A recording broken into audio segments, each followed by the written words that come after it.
Hello everyone, welcome to another recycling video. শুরুতেই রং উঠে যাওয়া জায়গাটায় একটা প্রাইমারের কোট লাগিয়ে আউটলাইন করে নিলাম।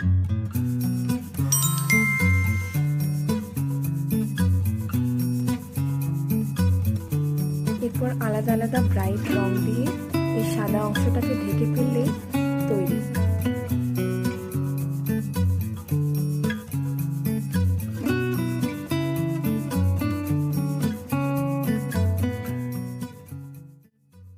ডিটেলিং ছাড়া সব কাজই কেমন ফ্যাকাশে দেখায়, তাই ভাবলাম আউটলাইনগুলো একটু ডিপ করে দেওয়া যায়।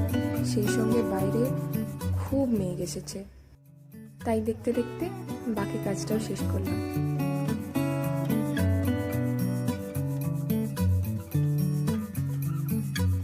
আজকের এই খুব ইজি বাট কালারফুল কাজটা আপনাদের কেমন লাগলো আমাকে জানাতে ভুলবেন না, আর ভালো লাগলে একটা লাইক করে দেবেন।